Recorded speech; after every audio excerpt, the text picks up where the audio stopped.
2 Coríntios 3. Quem é que tem fome da palavra de Deus? Quem tem sede da palavra de Deus? Quem tem fome da presença de Deus?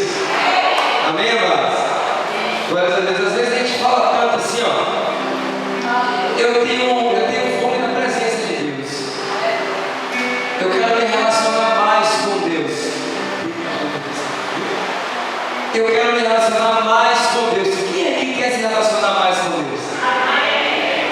Pronto, vou perguntar de novo. Quem é que deseja se relacionar mais com Deus? Então, deixa eu explicar uma coisa. O passo que Deus tinha que dar em direção a você, Ele já deu. Vou repetir para vocês entenderem.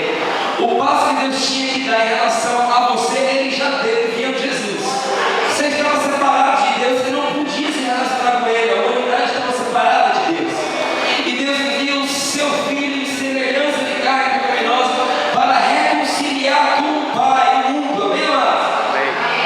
Deus deu esse passo em direção aos homens, enviando Jesus até a cruz. Amém? Ok, a parte dele Ele fez.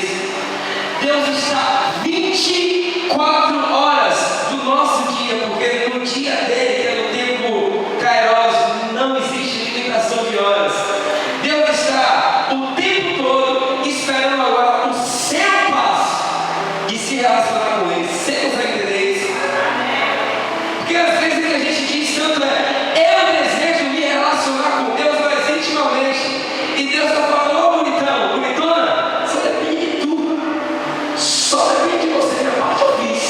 Estou aqui esperando, não? E você está aí: ó Senhor, desejo me relacionar mais contigo, Deus. Ó Pai, desejo me relacionar.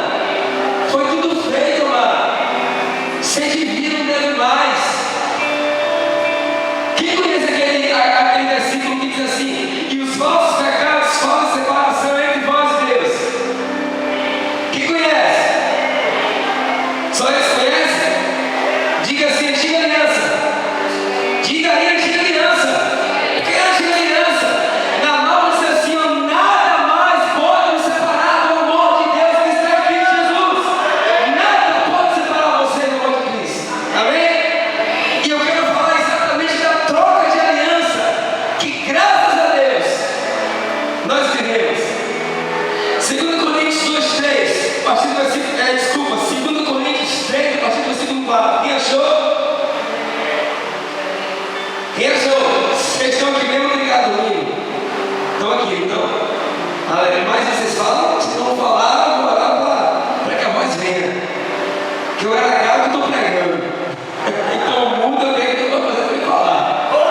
Vamos lá? Vocês estão aqui mesmo? Assim, amém? Estou aqui, pastor. Eu gosto do povo que fala. Aleluia. Depois que começa a falar, eu gosto do povo que fala. Vamos lá, 2 Coríntios 3. 2 Coríntios 3, versículo 4. Diz assim: e é por Cristo que temos tal confiança em Deus.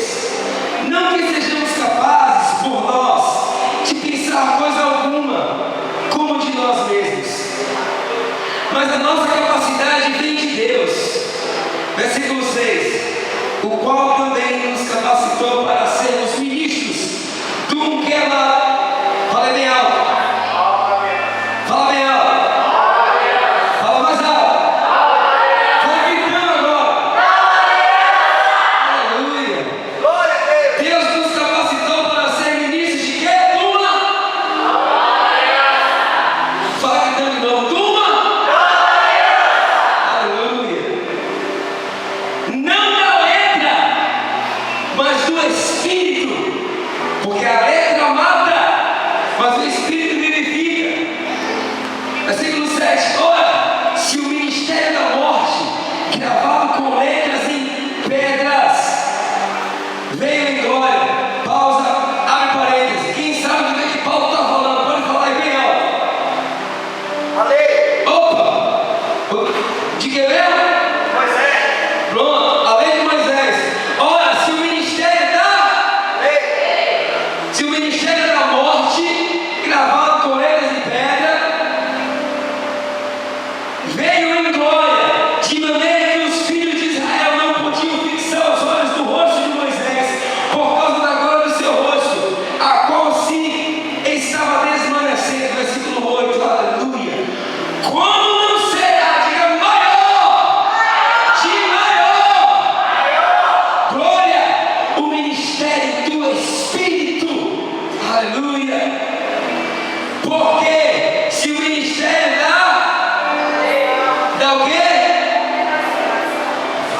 gente? Dá o quê? Condenação. Tinha glória, muito mais. Excede em glória.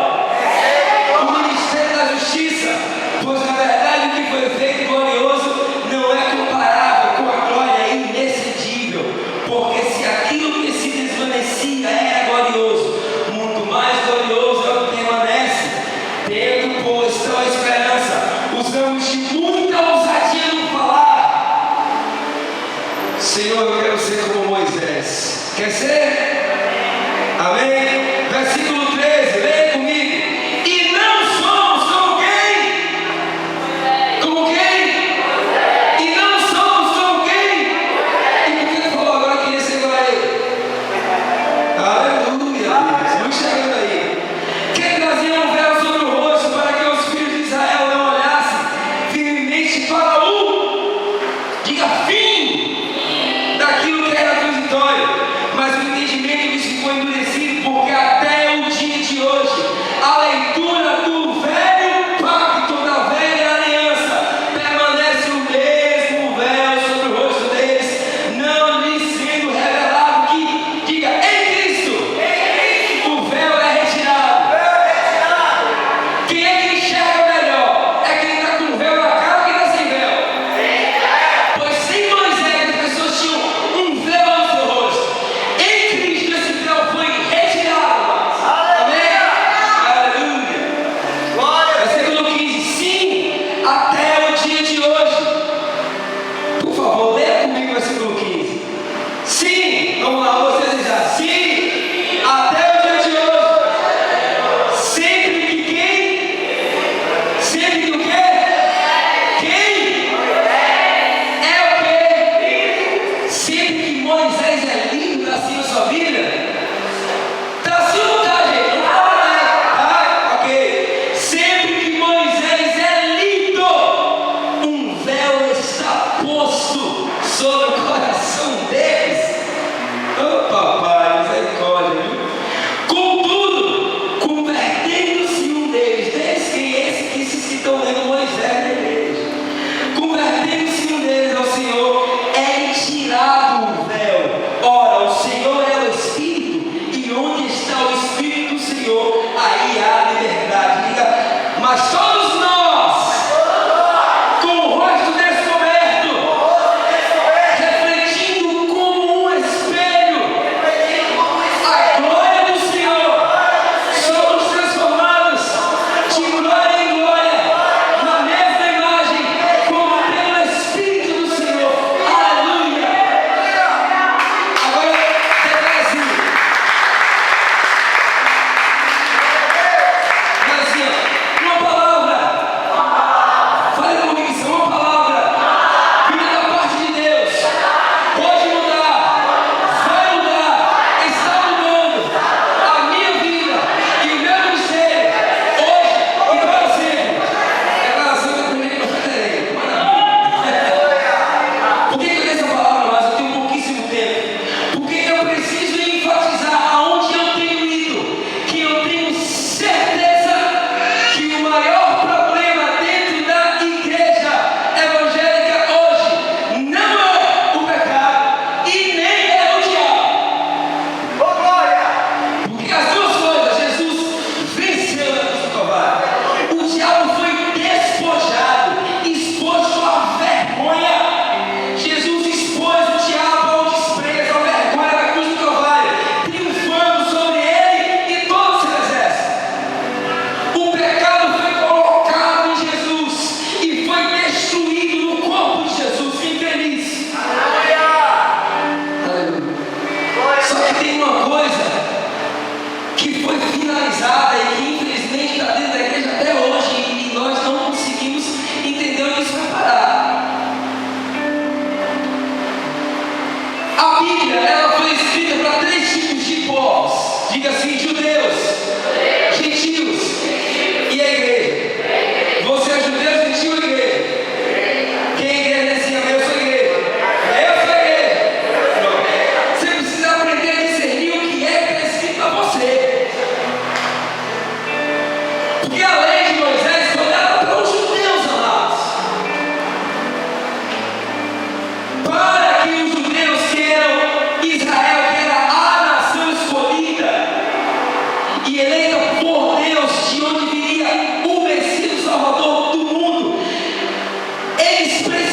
não ver que eles estavam separados de Deus e que eles precisavam de salvação. Por isso Deus enviou a lei. Tem algum problema com a lei? Não, pastor, nenhum problema com a lei. Paulo escreveu aos Romanos, diz que a lei é boa, santa e justa, amém? O homem que não era bom, santo e justo. Por isso você pode falar, pastor, Jesus disse que ele não veio abolir a lei, ele veio cumprir a lei, claro, amado. O problema não estava na lei, o problema estava nos homens, não na lei. A lei é perfeita. Aleluia! A questão é que Jesus não veio abolir a lei, Jesus veio nos abolir debaixo da lei. Aleluia. Você não entendeu isso não? Mais além, você vai entender. Jesus não veio abolir a lei, ele veio tirar, não a lei, mas tirar você debaixo dela, cumprindo ela no seu lugar, porque você não poderia cumpri-la. É por isso que nós chegamos aqui em 2 Coríntios 3, a partir do versículo 4, que Paulo fala assim: e é por Cristo que temos tal confiança em Deus. Que confiança, amados? A confiança de poder nos achegar confiadamente ao trono da graça e encontrar misericórdia no tempo oportuno. A confiança de nos relacionarmos com Ele a todo tempo, em qualquer momento, sem consciência de culpa, de acusação, de medo ou de vergonha. Porque Ele levou na cruz do Calvário a nossa culpa, nosso medo, nossa vergonha, nosso pecado, nossa condenação, nossa acusação. Ele levou sobre o corpo dele e isso foi destruído nele. E Paulo fala: e é por Cristo que temos tal confiança. Porque nós fomos habilitados agora para sermos ministros de uma nova, o que vocês viram? Uma nova aliança. Não da letra, uma referência à lei, mas do Espírito, que é uma referência à dispensação da graça, amados. Você não é ministro da lei, você é ministro da graça de Deus nesse tempo. E a Bíblia diz que é por causa disso que nós temos tal confiança em Deus, porque a letra, representação da lei, mata, e o Espírito, representação da graça, traz vida, vivifica. Aleluia! Glórias a Deus. O que é isso tem a ver comigo? Você vai entender já já, vou chegar em você já já. Como é que é o negócio de que a letra é a lei mata? Está escrito aqui que se o ministério da morte é escrito com letras em pedra, o que foi escrito com letras em pedra? Lembra porque aí foi a lei. Pronto. Veio em glória. Como não será de maior glória o ministério do Espírito, amado? Aleluia! Pronto, eu quero falar sobre o ministério do Espírito. Aleluia. Glória a Deus. Quem aqui sabe que tem um chamado ministerial? A palavra diz que Deus deu uns para apóstolos, outros para profetas, outros para evangelistas, pastores e mestres. Pronto. E repita comigo assim: dons ministeriais. Você que tem um desses dons foi porque Deus te deu, amém? Mas outro grande problema dentro da igreja é que esses dons têm governado a igreja. Quem está aqui, amém? Pronto. E nós precisamos entender que mesmo que você tenha um ministério, o ministério que governa a igreja hoje não é o ministério do apóstolo, não é o ministério do profeta, não é o ministério do evangelista, não é o ministério do pastor, não é o ministério do mestre, é o ministério do Espírito. Aleluia. Por que eu estou falando isso? Porque enquanto os homens continuarem tentando governar a igreja, o Espírito vai ficar sentado, observando e falando: quando você me der espaço, eu vou agir. Se me der espaço, eu vou trabalhar e fazer grandes coisas no meio de vocês. E quando é que o Espírito vai ter espaço? quando o ministério da morte, a lei vai parar de ser pregada dentro das igrejas. Ah, pastor, mas nós não pregamos a lei de Moisés.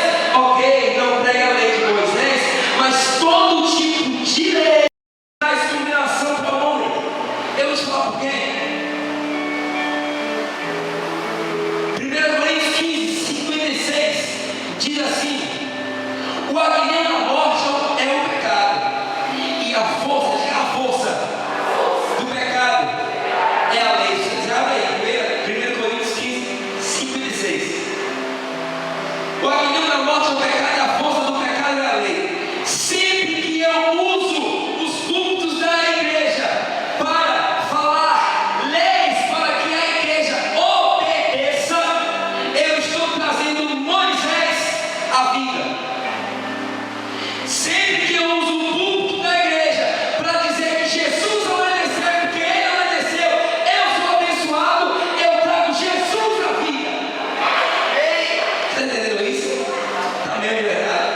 Às vezes eu acho que eu não estou entendendo. Glória a Deus. O que a igreja precisa hoje é trazer Jesus para reinar no trono da igreja. Ah, pastor, mas Jesus já está. Quem disse?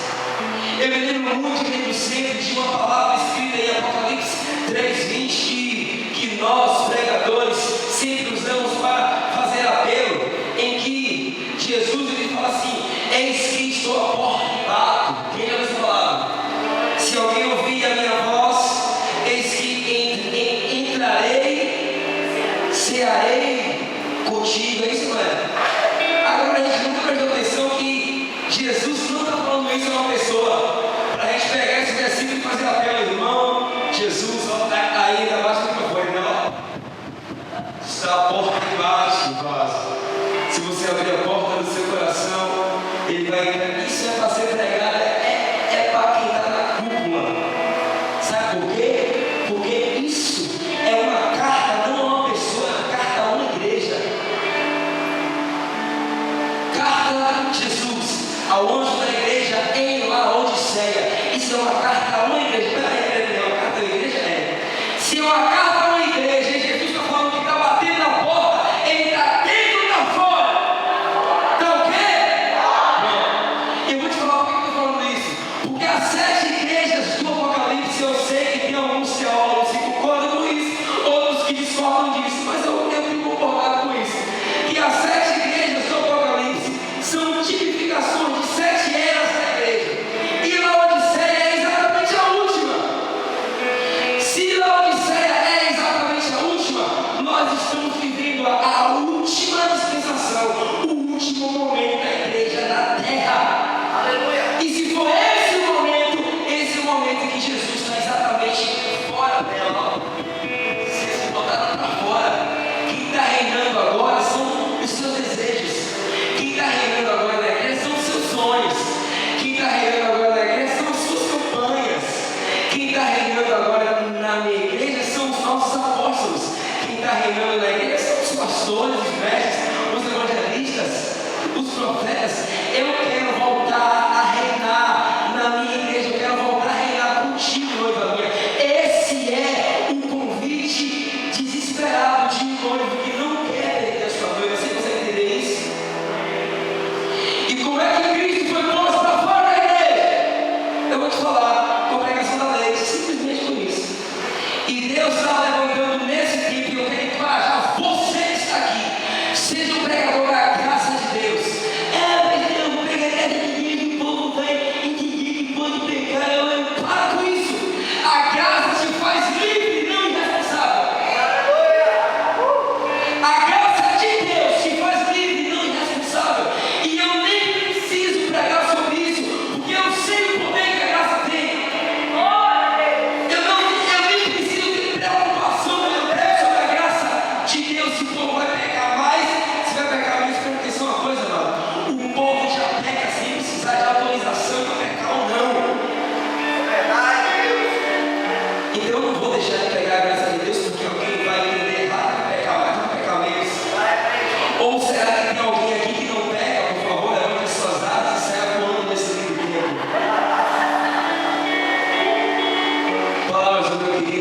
Pastor Arthur Neto. Eu gostei. Esse é o tempo em que Deus quer resgatar na igreja a pregação do genuíno evangelho. Pergunta assim: qual é o genuíno evangelho, pastor? Pergunta para mim, vai? Pronto, eu vou te falar. Efésios 2:8, pela graça sem salvo, mediante a fé. Isso não veio de vocês. É dom de Deus, carisma, é presente que prepara para você. Isso não vem das suas obras. Esse teu glória seria sua, gente. E você já gosta de receber glória, né? Pois a glória é toda de Jesus. Porque não há nada que você possa fazer para que se salve. Não havia nada que você pudesse fazer para que fosse salvo. Por isso Jesus olhou para você e falou: eu vou salvá-los porque eu os amo. Não é somente isso. Pronto. Esse é o evangelho resumido em um minuto. É isso aí. É isso aí. E toda vez que a lei é pregada dentro da igreja de alguma forma, seja ela a lei de Moisés ou leis que os homens criam, tipo, se converteu? Ok. Tinha esse livro aí que eu demônio. Eu não estou fazendo apologia a brinco, eu não estou falando que brinco é demônio, não estou falando nada. Eu só estou falando que brinco não tem nada a ver com o evangelho de pode, de não pode, de não pode, de pode. Transformação nenhuma começa de fora para dentro. Transformação verdadeira só começa de dentro para fora. Entendeu isso? Ah, se converter porque ainda está usando calça jeans apertada. Vai botar uma saia no teu pé. Eu ia repetir uma frase de uma pessoa, mas acho que não convém. A pessoa fala assim: de que adianta a saia no pé e o fogo, o negócio lá, não sei o que lá, onde vai na saia? Não, não assim, vai. Então mais ou menos assim. Transformação verdadeira começa de dentro para fora. Sabe por quê, amado? Só existe um que pode transformar você. Diga aí, o Espírito Santo. E ele está dentro de você, não os seus forças.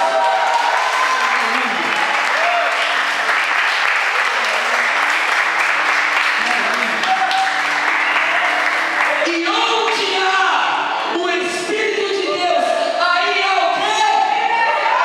E onde é que há o Espírito de Deus? Diga: em mim! Então a liberdade em você e não algema em você. A gente fez assim, né? Ó, aqui no culto. O Espírito de Deus está aqui, então a liberdade.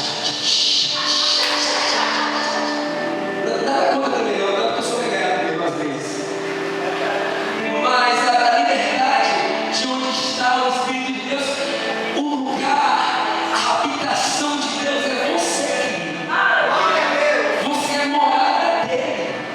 Você é o lugar que ele vive hoje. E onde está o Espírito de Deus? Na nova aliança, no contexto do que Paulo falou, é em tempos feitos por mãos humanas, amados? Não é! É nesse tempo agora, amados. É na segunda casa, na última casa do Espírito, que somos nós. E é por isso que a Bíblia diz que a glória da segunda casa, que na verdade a tradução correta é a glória da última casa, será maior do que a primeira. Presta atenção. Tem duas interpretações aí.